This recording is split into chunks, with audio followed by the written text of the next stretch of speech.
Hey there, fellow vintage action figure aficionados. Welcome back. David Eon here with another virtual video showcase, this time taking a look at some really bad, so bad it's good, Mexican bootleg Masters of the Universe action figures.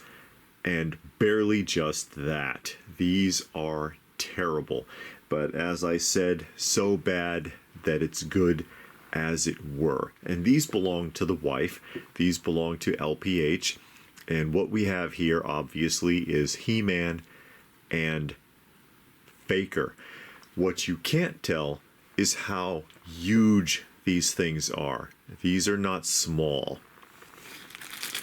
As I bring Faker better into the camera here, these are 14 inches tall.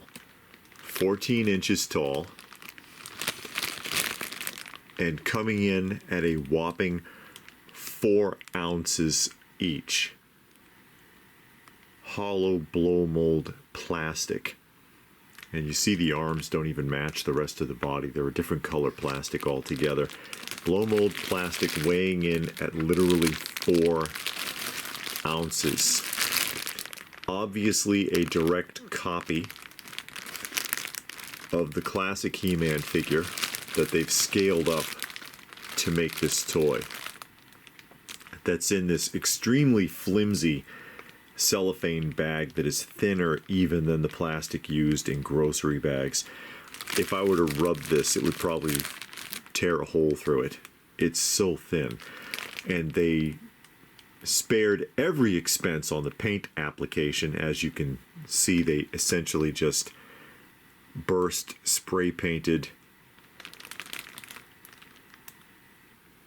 his wristbands, his waist, the tops of his boots. They didn't even try.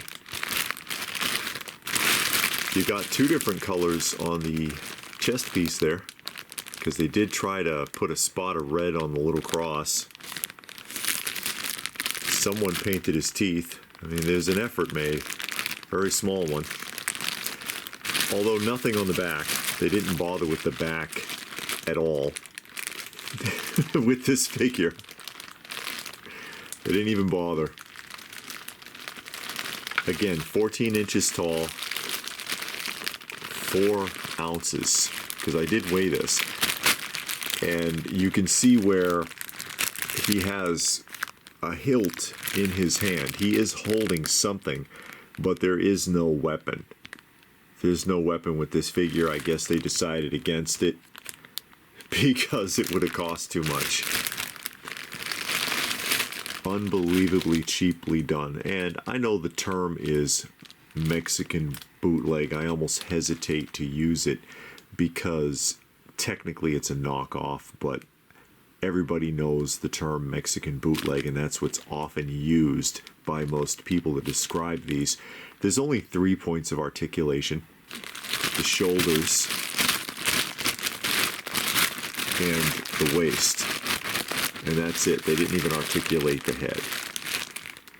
And you gotta love the header card on this. Military force. Yeah, this card absolutely brings me into the world of MOTU. Yeah, I look at this and I think Eternia. Incredible. But not to be outdone. Not to be outdone here. We also have the He-Man. And by the way, these cannot stand up independently. If I set him on his feet, it's impossible, because the flatness of the feet, the way it's angled, and I'll set him straight onto the tabletop here. You see where this is where the feet become flat.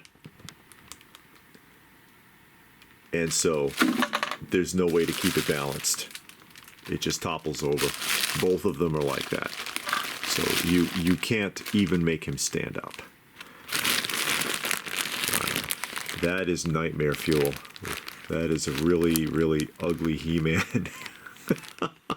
And again, you see what they did here. They just sprayed some silver. It's all over the place. Red spot. There's actually a dent in his chest here.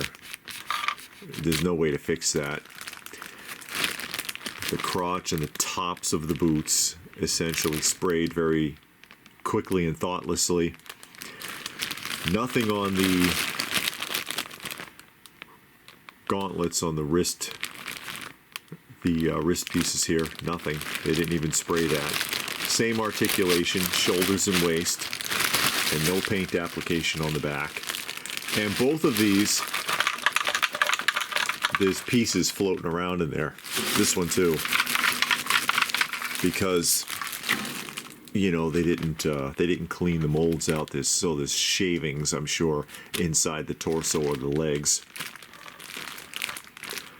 No paint on the back. There's nothing there, and no markings, of course, because yeah, it's a Mexican bootleg. And then this header card says Civil War. It's Civil War. Because, you know, the military application of this Civil War header card brings you right into the Masters universe. Instantly think of the struggles of Eternia when I see this card. But anyways, again, these belong to LPH. It's part of her Masters of the Universe collection. Some of the few bootleg pieces that she owns. Because we're not huge on bootlegs. We do have some bootlegs and knockoff figures, but it's not something that we're deep into. But she does have these. They are so bizarre and cheap and wonderful in their own way, and so I thought I would share it today. Some of you MOTU collectors out there, or anybody who's into bootleg stuff, I'm sure you'll get a kick out of these. What do you think? Any thoughts about these figures? Do you collect this sort of stuff? Have you seen these before? Let me know what your thoughts are in the comments section down below. Please do. Give the video a thumbs up if you got something out of it. I sure hope you did. Share it if you can. Subscribe if you're new. All of that good stuff. And if that is it, then what more can I say but thanks for watching. And we will see you again soon.